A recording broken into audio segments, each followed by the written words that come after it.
Bueno, a ver, a la espera de las preguntas de los presentes, quiero, para poder resolver cualquier pregunta del caso o que tenga algo que ver, con gusto para poderlo discutir y darles mi apreciación. Nuevamente, soy el ingeniero Edgar Pereira Rojas y estoy a su servicio para lo que ustedes vean conveniente.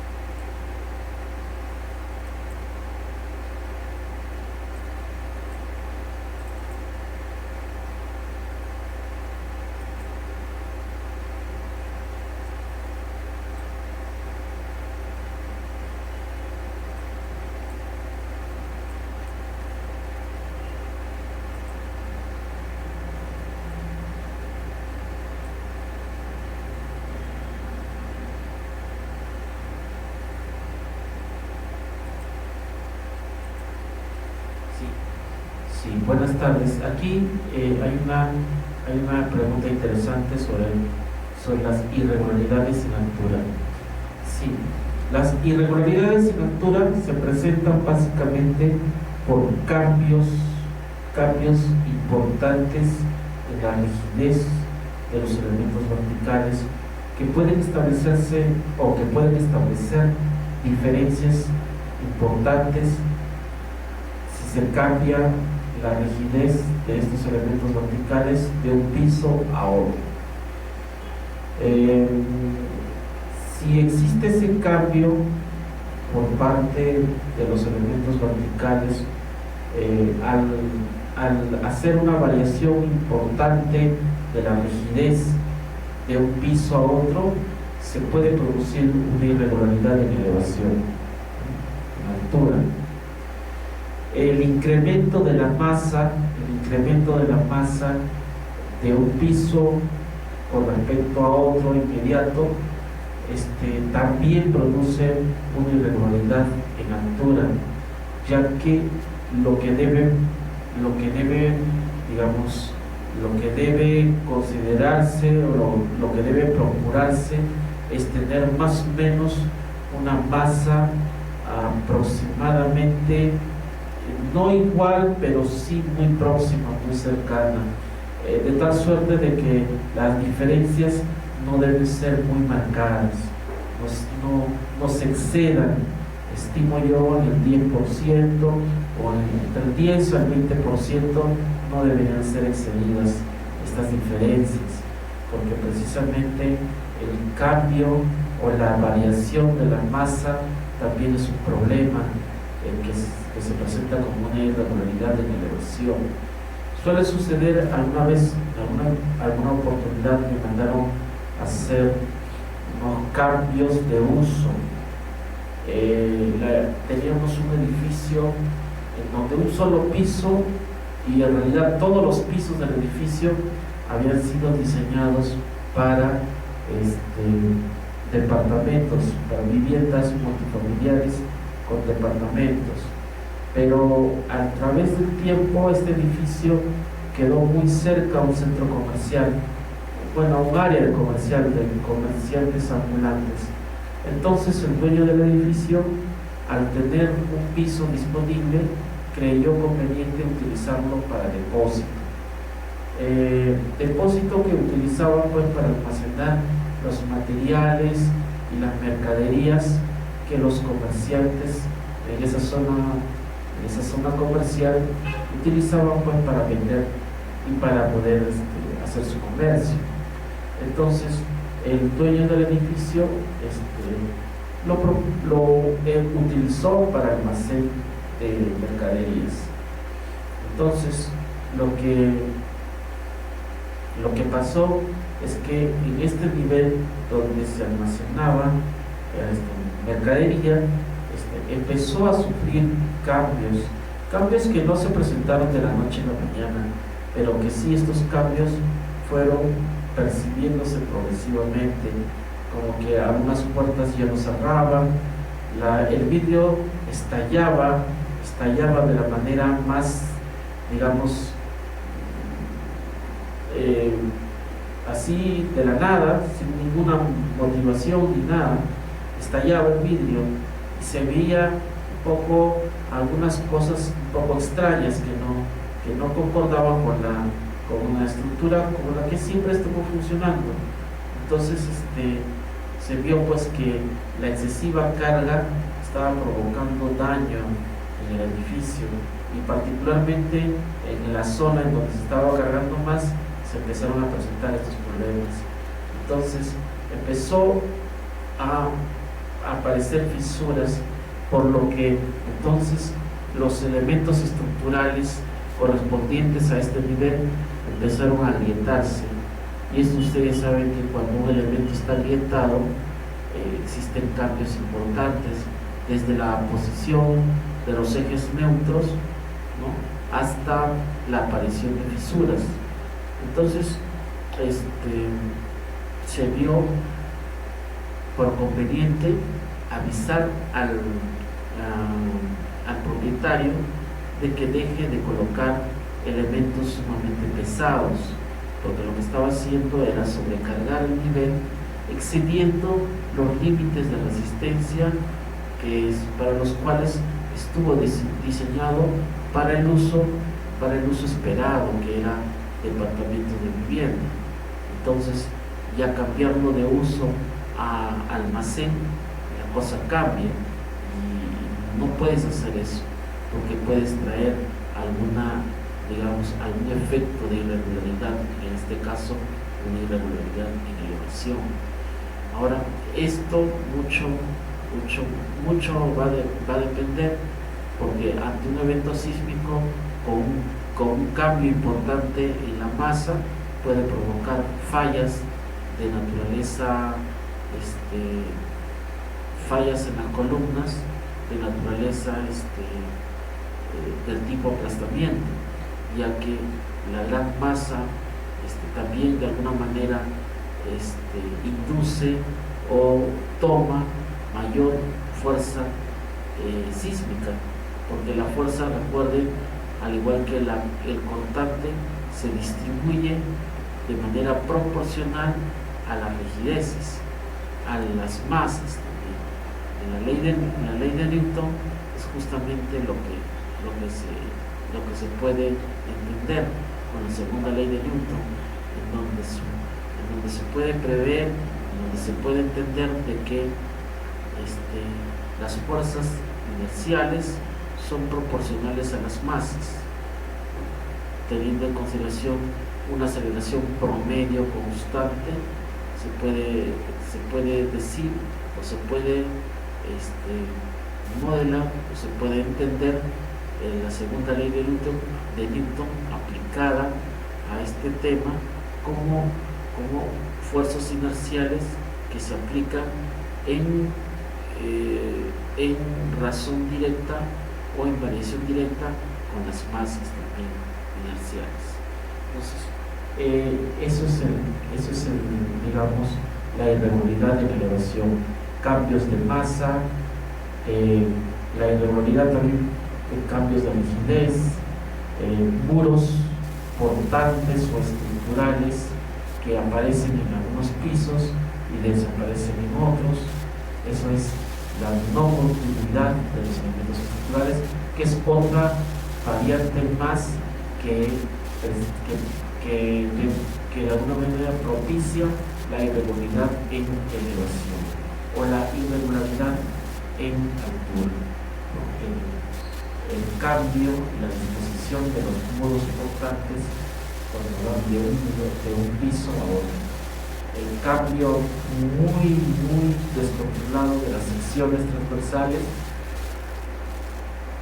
Los cambios de las secciones transversales deben ser graduales, deben ser medidos de tal manera que se pueda controlar estos cambios para que podamos tener cambios no abruptos, sino cambios graduales.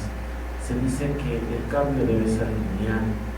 El cambio en la sección transversal de las columnas, cuando el edificio crece en altura, debe ser una variación lineal, con una pendiente suave, aproximadamente una pendiente bastante pequeña del 1%.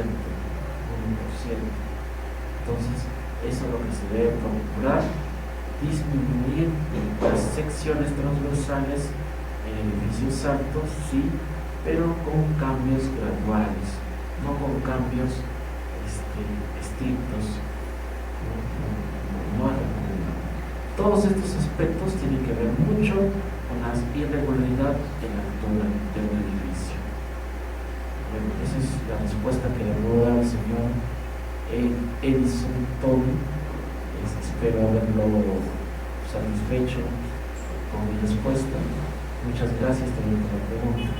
Acá tengo otra pregunta del señor Víctor. Me dice, en el caso de los terrenos de forma irregular, como las triangulares, ¿cuál sería su recomendación para la disposición de las estructuras para que no sean muy irregulares en su forma? Sí, en estos casos, cuando los terrenos tienen formas irregulares como triángulos o alguna otra forma irregular, el Reglamento Nacional de Edificaciones, en la norma E030, nos da unas tablas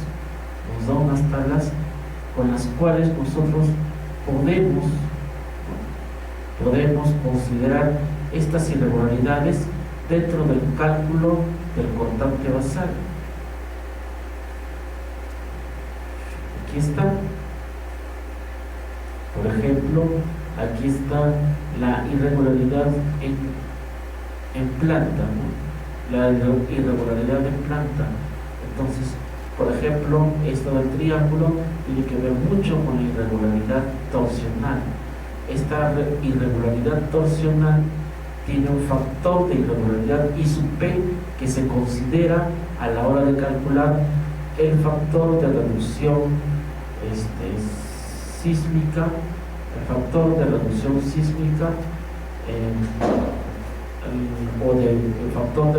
de fuerza sísmica. Para calcular ese factor de reducción de fuerza sísmica, que depende básicamente de tres variables que son estas, ¿no?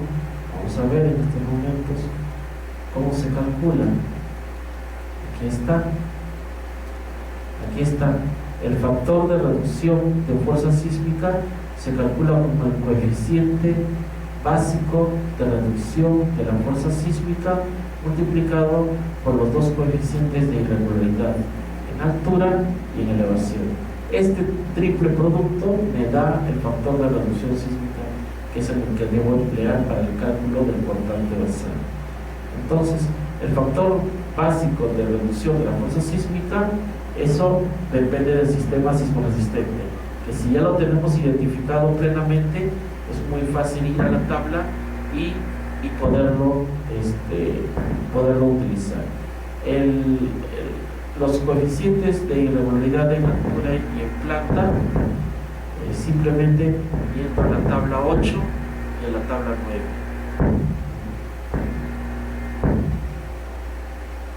Teniendo en cuenta entonces la tabla 8 y la tabla 9, podemos asignar a los coeficientes un valor determinado, que irá directamente influyendo en el cálculo del aportante basal. Eso es básicamente. Eso es en relación a los factores de irregularidad. O sea, en el caso en que se pueda resolver con puntas sísmicas, se resuelve. En el caso en que no se pueda resolver por un tema de forma del terreno o por alguna situación, entonces deberá ser considerada de acuerdo a las tablas que acá estoy mostrando, que se ubican en el Reglamento Nacional de la norma E030 del Reglamento Nacional de Edificaciones, ¿no? En las tablas 8, que te dan los coeficientes de irregularidad en elevación o en altura, y la tabla 9, que te da los factores de irregularidad en planta y subsuelo.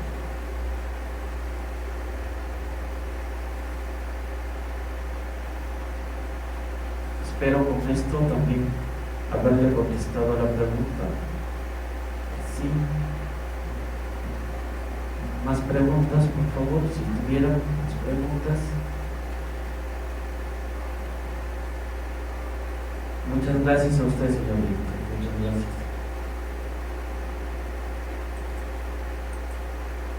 Muchas gracias, señor Víctor. Muchas gracias a todos ustedes.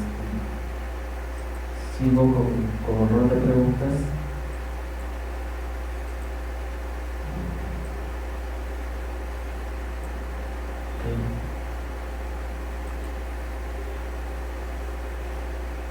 Ok, entonces, ahora sí, entrando, siendo ya las 4:30, podemos ir entrando al modelos sísmicos. Es que no hay más preguntas.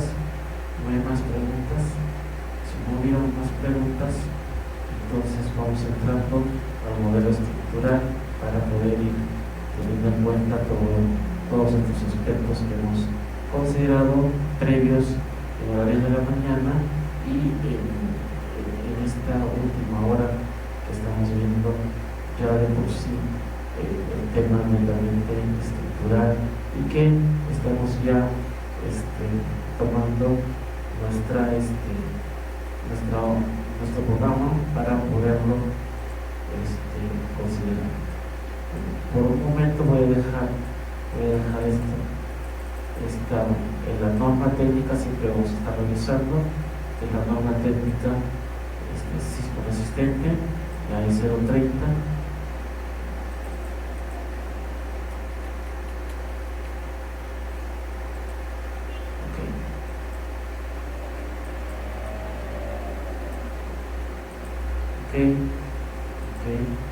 Y ahora pasaremos a abrir un archivo en SAP2000.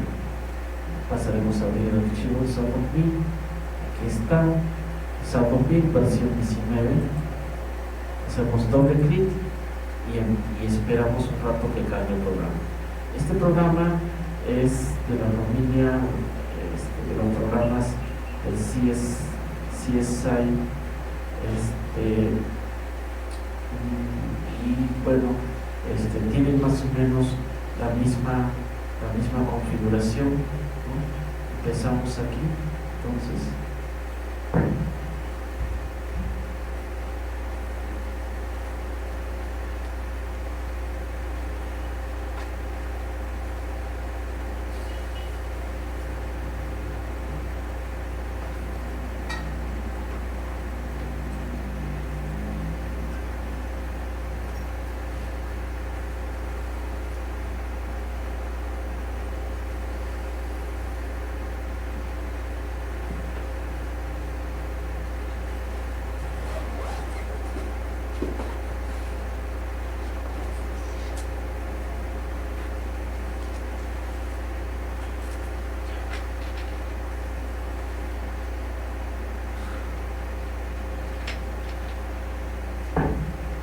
ok, entonces acá tenemos la página principal, o sea, la primera vista que tenemos del programa SAP2000, en donde podemos ver dos menús ubicados estratégicamente, un menú principal ubicado horizontalmente y un menú alternativo de recurrencia rápida que está ubicado al lado izquierdo en la dirección vertical.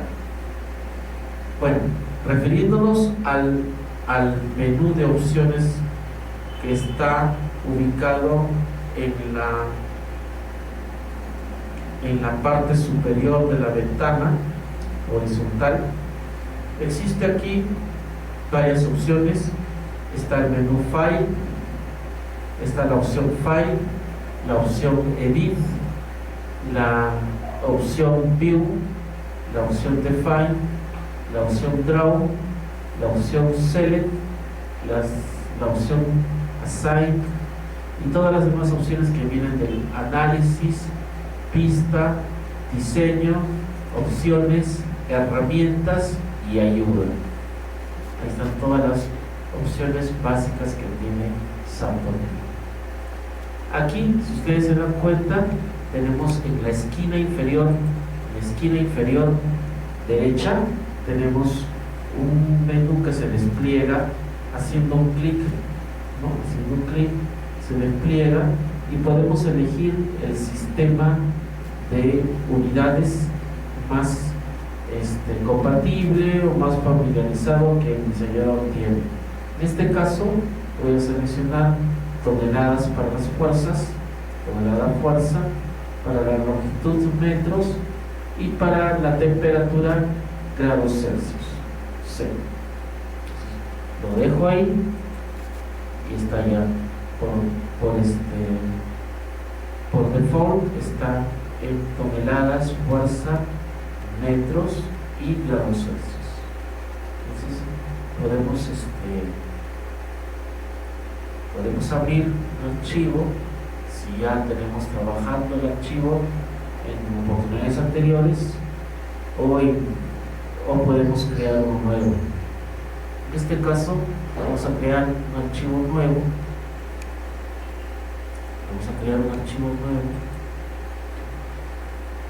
Y se van a aparecer un cuadro de opciones con el título New Model, que es un nuevo modelo estructural que vamos a considerar. Podríamos aquí tener la opción de poder cambiar las unidades, sin embargo lo dejamos ahí porque nos conviene tener esta unidad, pero si queremos lo podemos cambiar. Aquí podemos tener una opción que nos permita trabajar con un modelo en blanco o con un modelo que inicie con una grilla preestablecida, o si se trata de hacer análisis particulares, se puede hacer el análisis de vigas continuas, estas son armaduras en 2D, armaduras en 3D, pórticos en 2D, pórticos en 3D, muros, losas, elementos tipo cáscara, podría también algunos tipos de elementos como escaleras y modelos preestablecidos que se pueden, a partir de un modelo preestablecido, como por ejemplo una estructura de almacenamiento, puede ser también una estructura enterrada, puede ser un modelo de un sólido que se utiliza, por ejemplo, para una represa, para un muro de contención, etcétera, etcétera, o el modelo usado para analizar esfuerzos en tuberías delgadas, básicamente en tuberías de paredes delgadas, ¿sí? En tuberías de paredes delgadas, porque hay toda otra teoría que se utiliza para tuberías con paredes gruesas. En este caso, este modelo que estoy acá viendo como último modelo preestablecido el SAT-OMIP, está hecho para tuberías o estructuras tubulares de paredes delgadas, que son los elementos plates, con elementos plates. Bueno, empecemos con una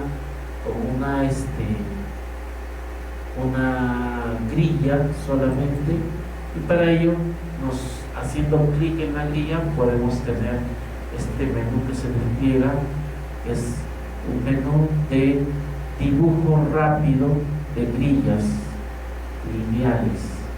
¿No? Es un dibujo rápido de recurrencia, en donde acá tengo el número de ejes, el número de ejes en la dirección de X, el número de ejes en la dirección de Y y el número de ejes en la dirección de Z.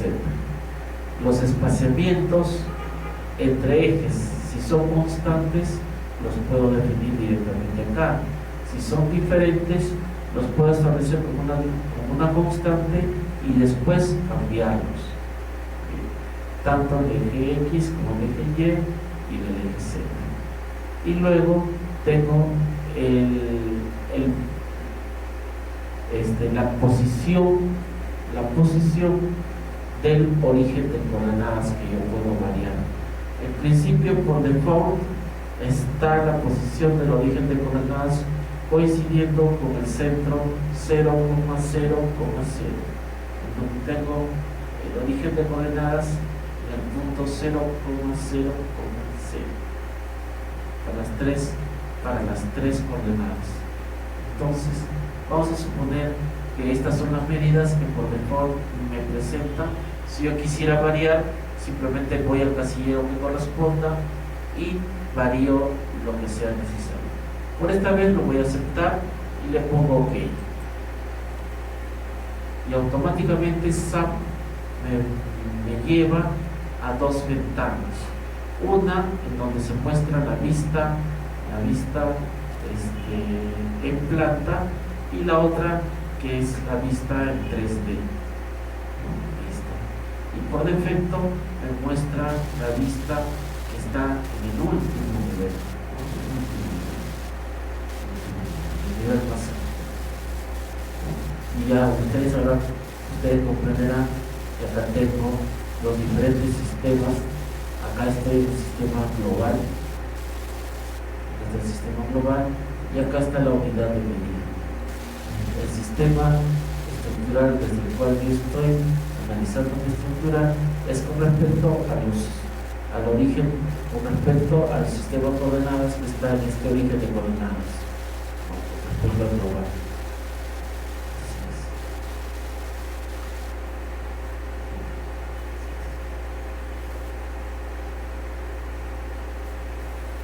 Ok, ya tenemos ahí las dos vistas. Si queremos hacer cambios, simplemente nos vamos a la opción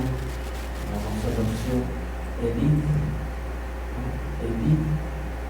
o podemos ir a la opción, en este caso, Define, y en la opción Define, voy a la opción Coordinate System Grids, donde acá puedo yo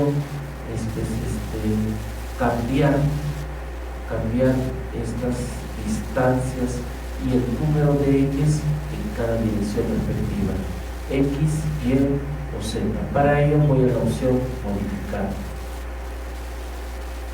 y ahí aparece la ventana con los tres bloques para editar en la dirección X, para editarlo en la dirección de Y y para editarlo en la dirección Z. ¿Sí? Es más, acá hay un casillero en el que también puedo cambiar las dimensiones de las burbujas que me definen los ejes alfabéticos y los ejes numéricos. Con este casillero yo podría cambiar el tamaño de estas burbujas. En algunos casos, cuando resulta muy grande, podemos ir disminuyendo. En algunos casos, cuando se presenta muy pequeño, también los podemos ir variando de acuerdo a las medidas que tenemos que considerar en nuestros gráficos, ¿no? Entonces acá ustedes pueden hacer los cambios y tener en cuenta estos detalles. Bueno, estas medidas que ustedes ven, por ejemplo, en el bloque de los cambios en la división de X, estas medidas que ustedes ven son las medidas acumuladas, medidas a partir